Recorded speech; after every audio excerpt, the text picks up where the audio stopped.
Hello, everyone. Welcome to another episode of the Addicted Mind podcast. My name is Duane and I'm your host. And today, my guest is John Dillon. He is a singer and songwriter, radio producer, guitar maker, and author.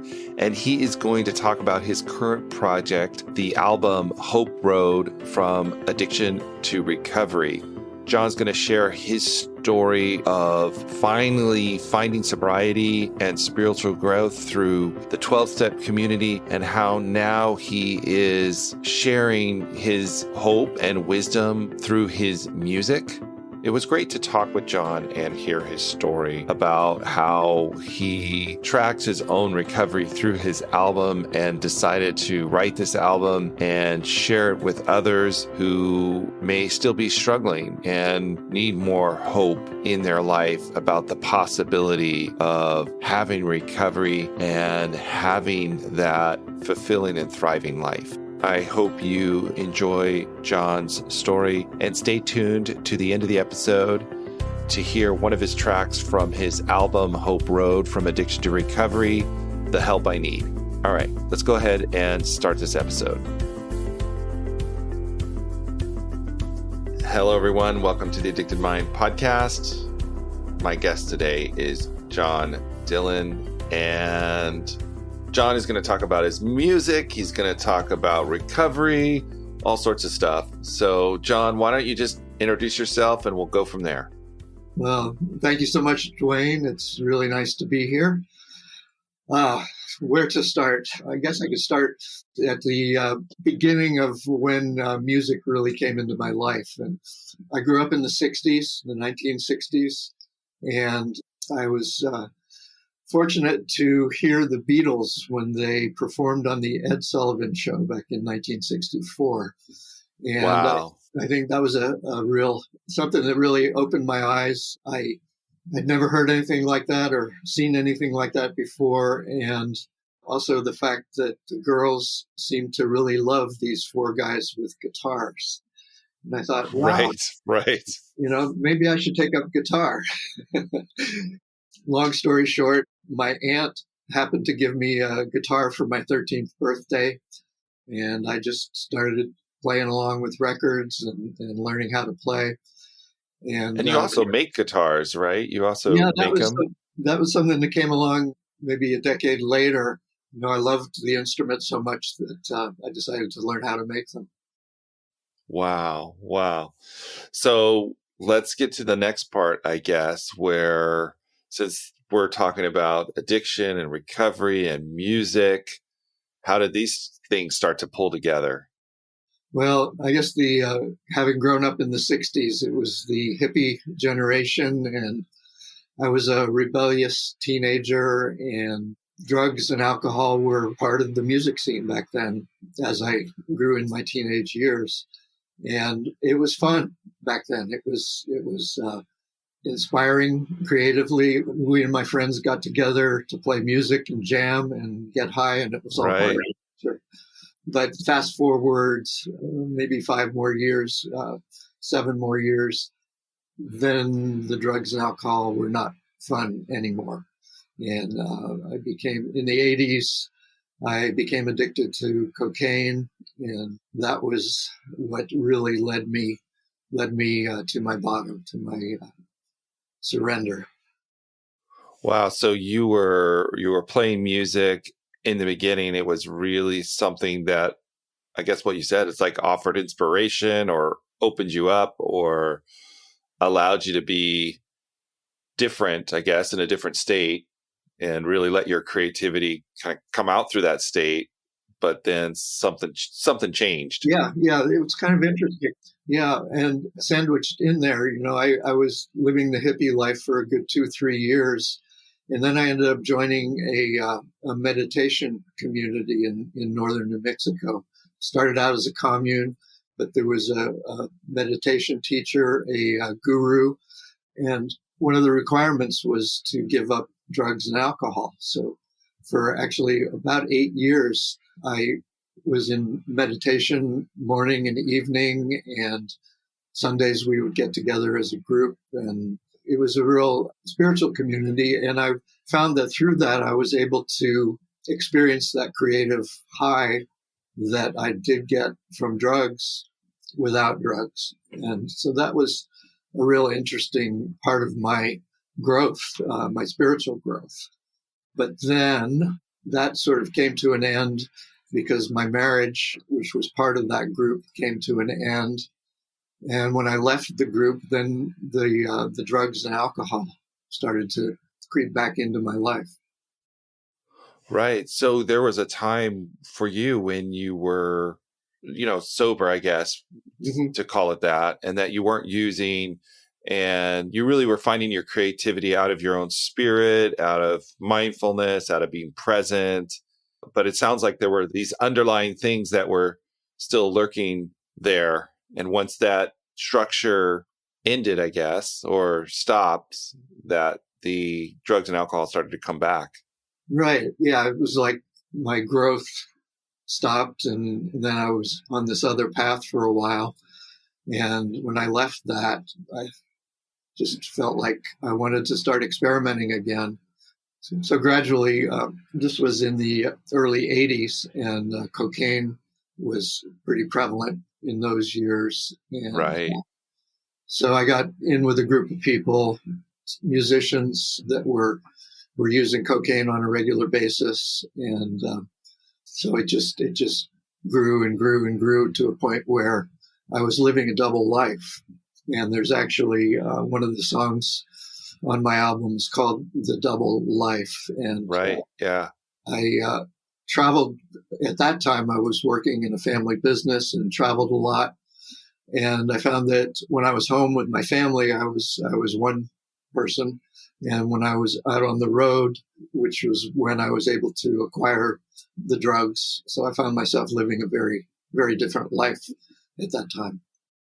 I have a question. Did you, in that first kind of part of using before you went to the meditation retreat, had you used cocaine then, or never had really experimented with it? And then this new, like in the 80s when cocaine was all over the place, you found that, and that did something for you that was completely different.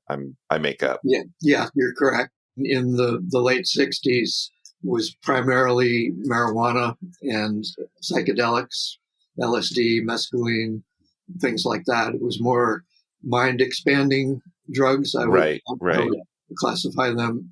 Cocaine was something quite different. It created a different something in you that your body, I guess, and your brain and your mind really stuck to. Yeah. It was a different sort of a high, but it made me feel, I don't know, powerful in a certain crazy way. Yeah. Once I really started going down that path, it wasn't long before I craved it. It wasn't just doing it for fun. It was more of a craving that I had to satisfy. Yeah, and I would imagine like ending that relationship, your marriage, and moving out of that community would be a huge emotional upset, a huge emotional life stressor. Mm-hmm. And then, like you said, cocaine made you feel powerful, feel strong, feel all these other things. I can see how that feeling would be attractive. That feeling would have such a draw to you. Yeah. It was like I was coming out of my shell. It was a pretty sheltered life that I was living in that spiritual community. And so I had to cope with the world in a way that I hadn't before. And I think the alcohol and the cocaine helped with that. Right. So it started to get bad. One of your songs called White Flag is all about that moment when it's you surrender. Right. Exactly. So tell us about that, and tell us, because I really like that song. So yeah, okay.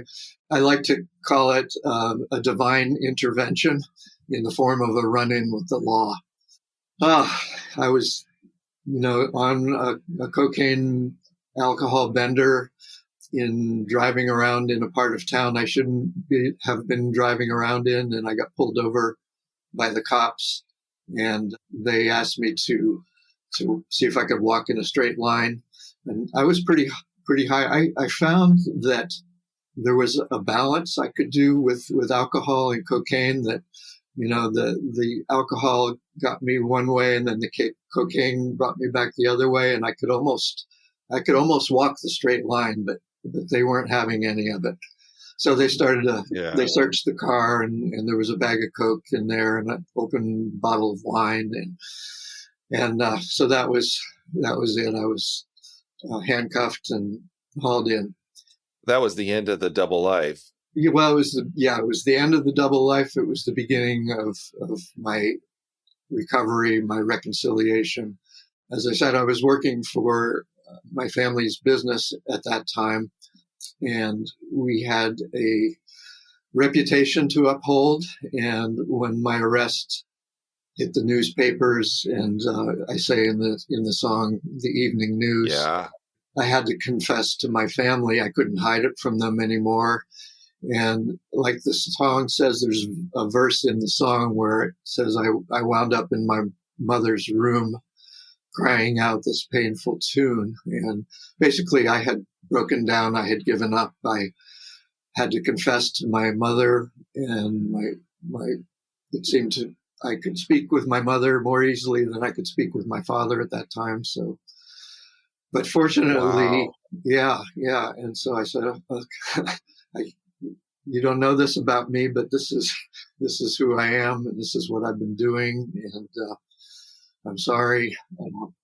Yeah, that's like one of those stories where the double life, the two lives just crash together. I mean, here it is in the newspaper, public, everywhere. Like you can't run from that. Right. And so at that point I realized I had no choice but to ask for help.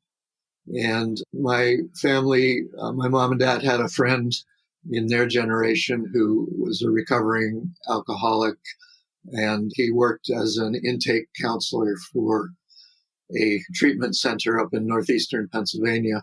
And I asked my mom to give him a call, and he came over, and we had a pretty deep conversation. And he said, I think they have a bed with your name on it up there. And so he said, can you hang on until tomorrow? And I said, yep, I can do that. Wow. So the help started to appear for you as you kind of surrendered to that process. Yeah. And you got there and you went into treatment. Yep. Went into treatment the next day. I was ready. I knew I wanted to change, but before I couldn't do it on my own. And I knew that if I did what they said, and if I really was a good student, so to speak, right, which, I had experience in the past of, school experiences where I was really dedicated and did very well. So I kind of treated this like a summer camp, boot camp kind of an experience where I could leave the whole world behind that was causing all these problems in my life.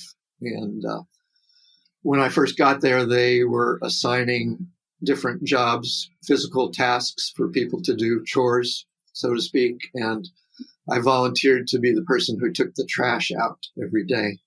And I thought that was a metaphor for taking the trash out of my brain and giving it away and putting that behind me.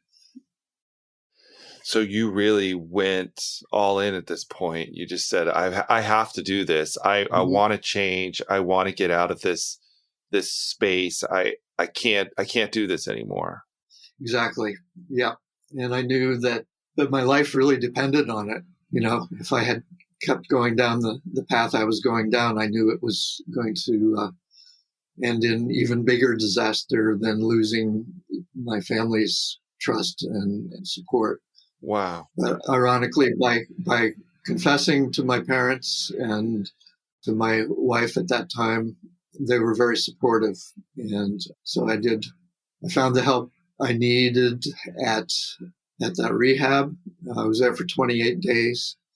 And when I left, they said, you can't go home unless you get a temporary sponsor. So I knew, well, one of the cool things is that when I was at this treatment center, they were having it was in August, and they had their annual alumni reunion.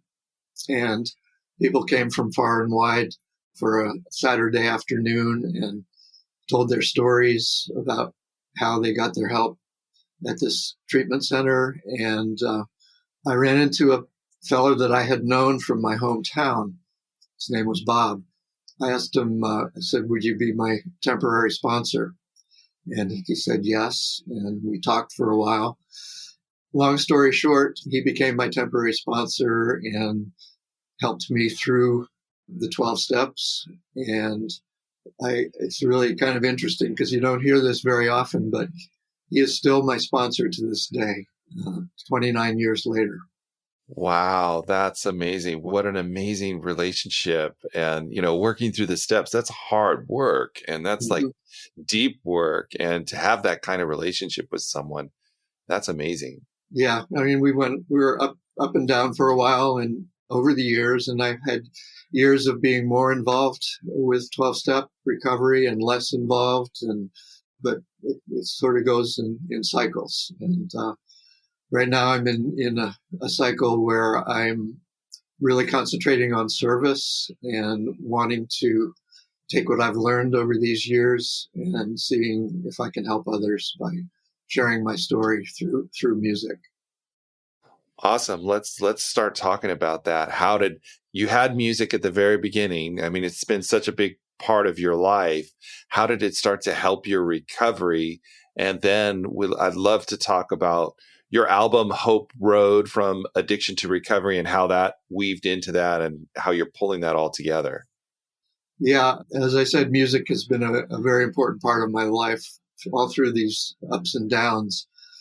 When I first got into recovery, I started writing about things that were happening to me, wishes, hopes. But I found that the creative process of writing and songwriting, which was my natural drift, it really helped me to process what was going on inside of myself, and just putting them down on paper, and some of them eventually turning into songs was a very important part. And I've done a lot of research on the creative process. I've actually written a book called The 2020 Creativity Solution, where I've studied creativity. And I think one of the interesting things in how it relates to 12-step recovery is that when we're engaged in the creative flow, it's like we were able to connect with a higher power in some ways. And I think early on, creative process helped me to strengthen my relationship with a higher power. Right. To be able to open yourself up to that process. I mean, I think when I look at creativity, I think that it's a very vulnerable space to be in, because you're just letting stuff flow from you. And if you're, I guess, restrained or not, it can be difficult to do. Right. So getting to that flow state in recovery. Yeah, it's a challenge, but I guess I had experience with it before, so it came pretty naturally to me. So how did you start to put down these songs, and how did you start to write them, and how did you structure this album?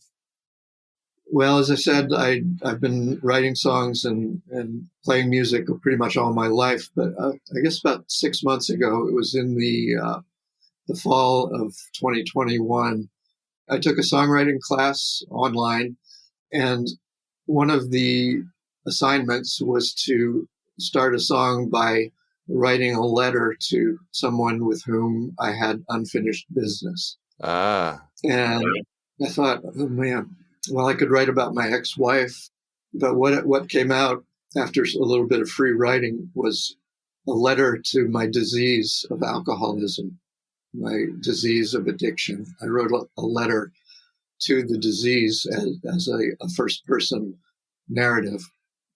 And what emerged from that was the song Addiction, which is on the album.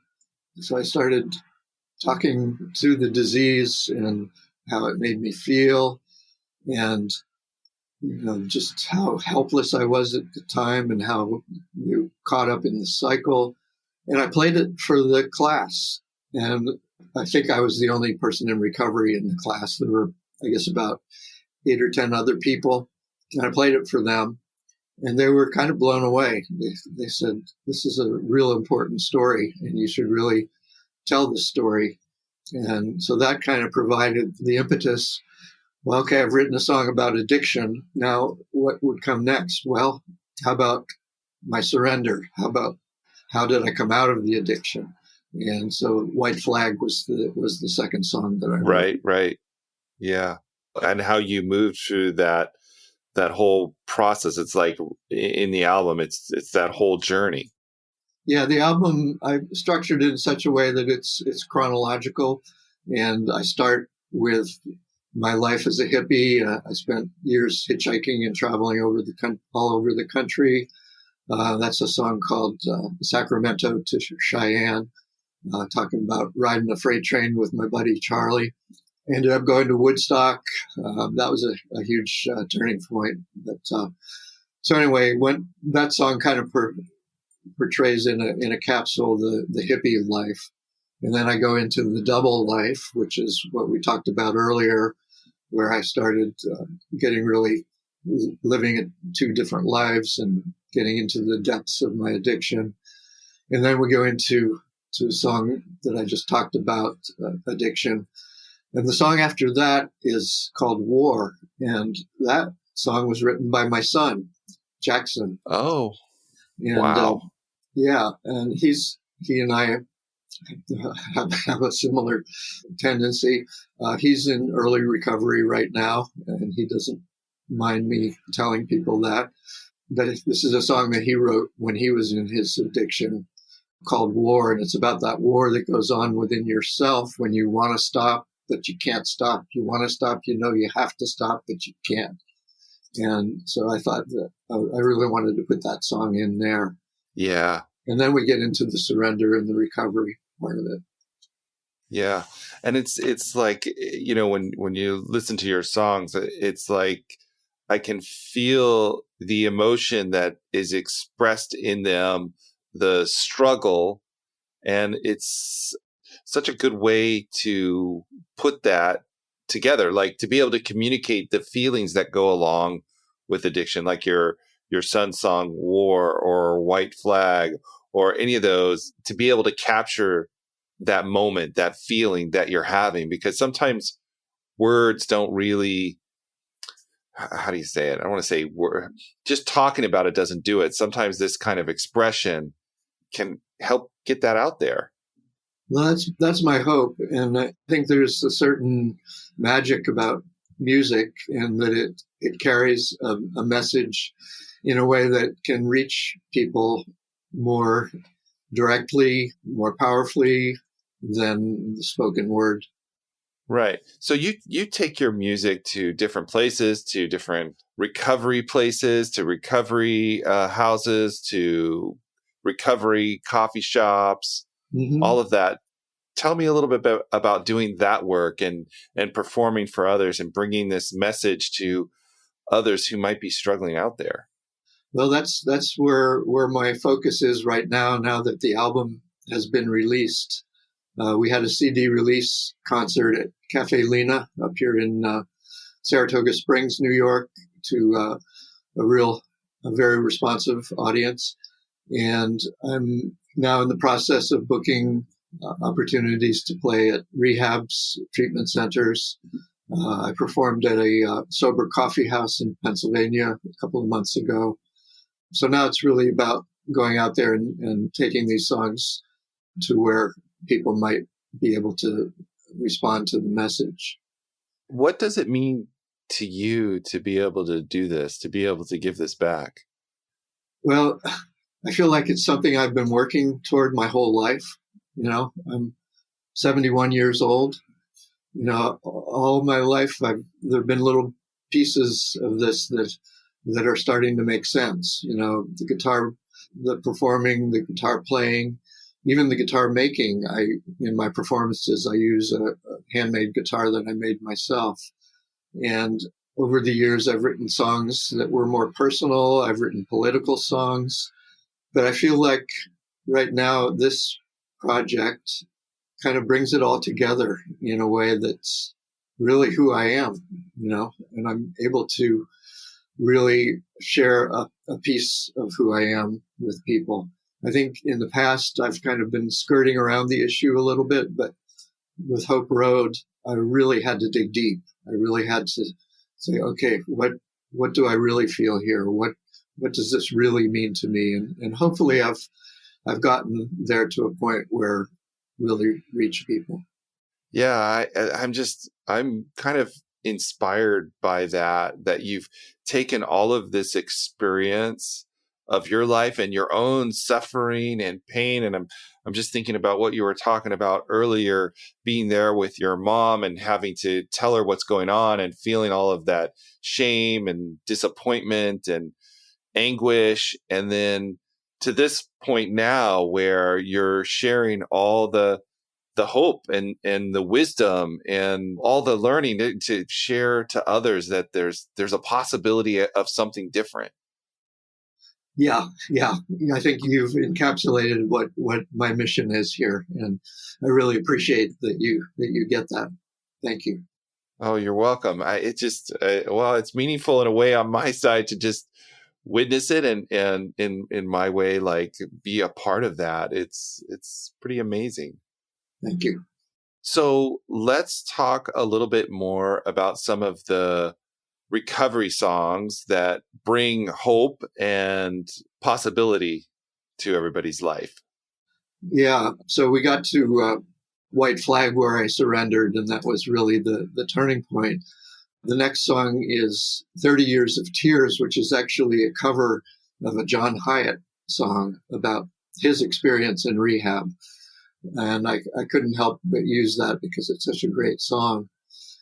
Then I go into a song called The Help I Need, which talks about my early life in the 12-step program and my work that I did with my sponsor. And it just kind of encapsulates service, helping others, and how the recovery works. And Learn to Serve is a song about service. It's more of a rock and roll kind of song, but it's about how if I can help people with this music, with this message, then I will have accomplished a lot. And then there is I'll skip forward a little bit. There's a song called Gratitude, which for me, being grateful Right. and sharing gratitude is a real key to my sobriety. When I'm trying to go to sleep at night, if I can't sleep, I make myself a gratitude list in my head. And then there's a song called BYOG, which 12-step recovery is a spiritual program. And it doesn't Right. matter what your religion is or your lack of religion. We talk about a higher power. And I got the idea for this song from Arlo Guthrie. Uh-huh. Arlo bought a church back in the late 60s in Western Massachusetts. And the townspeople said, well, what kind of church is it?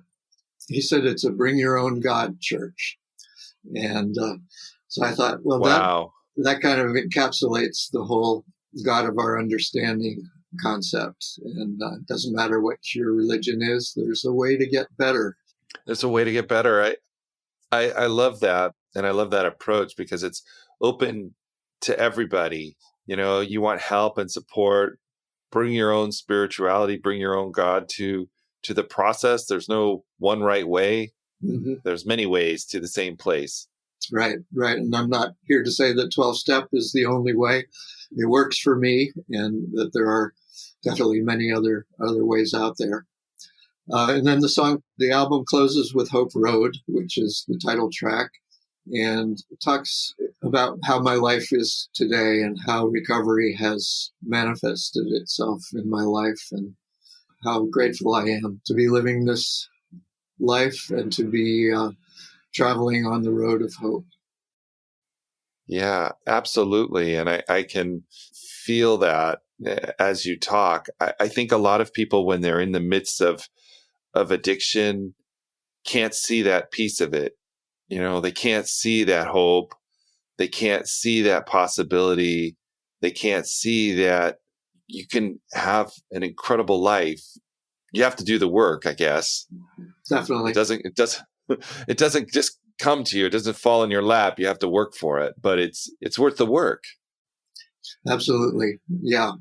And I'm so grateful that they say putting down the drink and the drug is just the beginning. Then you get to dig in deep and find out what were the causes and conditions and what things you can change and how you can change them. And almost this is just the normal process of addiction and recovery. It's everyone, I think, who's in recovery or in addiction has to take these steps. Mm-hmm. Indeed. In the song, I say 12 road signs guide us home. Yeah, it's like a pathway that you can take, something you can do to make those changes happen. Wow, John, thank you so much for coming on to The Addicted Mind and sharing. I usually ask one question before we go, and that's just someone out there may be struggling, and you could say one thing to them. What would you want to tell them? What would you want them to know in this moment? Well, I would say the word hope pretty much says it all. I certainly did not feel it when I was in early recovery, but I did see how people had changed.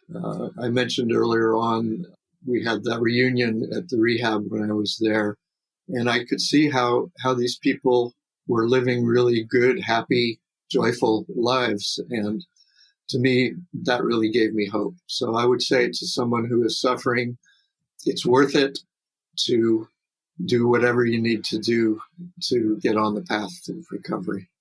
And here you are giving hope to others. So thank you so much, John, for coming on to The Addicted Mind. I just really appreciate it. Thank you so much. It's been a great conversation. I've really enjoyed it.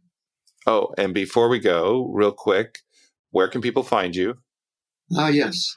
HopeRoadMusic.com is my website, and there you can find links to get the album. And what I'd like to also say is that it's available on a pay-what-you-wish basis. I don't want a financial barrier to be there. You can get it for $1 if you want. You can get it for, I actually had somebody bought one for $100. So it averages out. My mission is to help as many people as I can with this music. So go to HopeRoadMusic.com, and that's where you can find us. Right. We're going to put a song at the end of this episode. And I don't think we had talked about different ones, but which one do you want to put here? Let's suggest The Help I Need, because I think The Help I Need.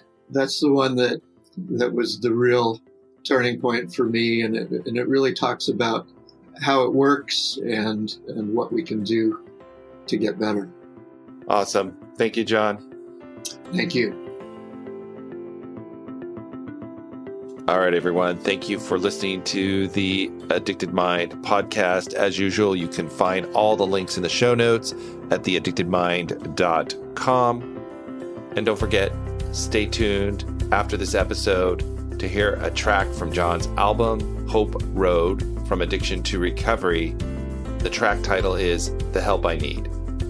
And if you are enjoying the Addicted Mind podcast, if you're getting a lot out of it, please leave a review in iTunes or Stitcher or Google Play, wherever you get your podcast. That really does help people find the Addicted Mind. And I really appreciate it. I do read those reviews and take them seriously. So thank you so much for everyone who has done that. I really do appreciate it. And think about joining our Facebook group. Just go to Facebook and type in The Addicted Mind podcast, click join, and continue the conversation online. All right, everyone, have a wonderful day, and I will talk to you on the next episode.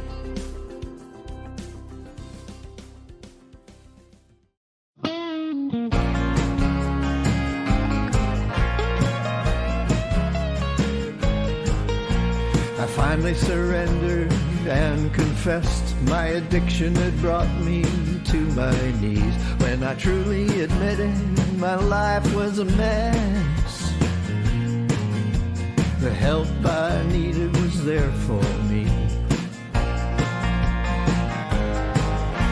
A friend said I could stop the runaway train, been where I'd been, found a way to face the fear, ease the pain, live a good life day to day.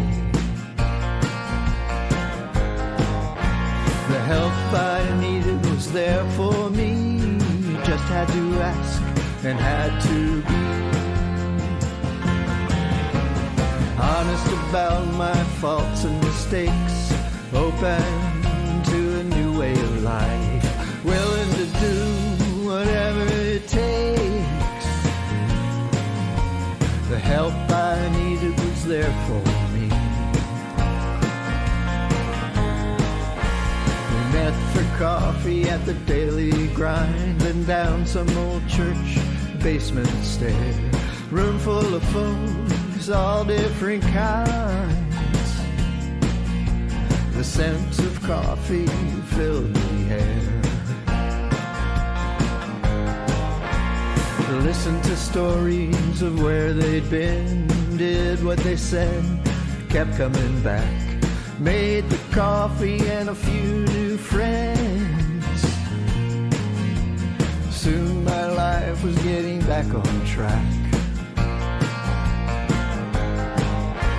The help I needed was there for me, just had to ask and had to be honest about my faults and mistakes, open to a new way of life, willing to do whatever it takes. The help I needed was there for me. Dug in deep to clear my past, shared my secrets with a trusted friend, prayed my faults be removed at last. To those I'd hurt, I made amends.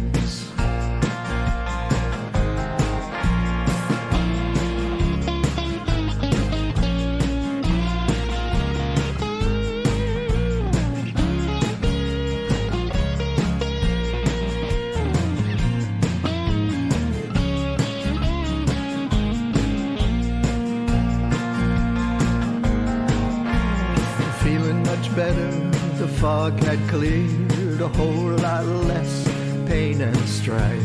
Shame and fear had disappeared. The spirit force was working in my life.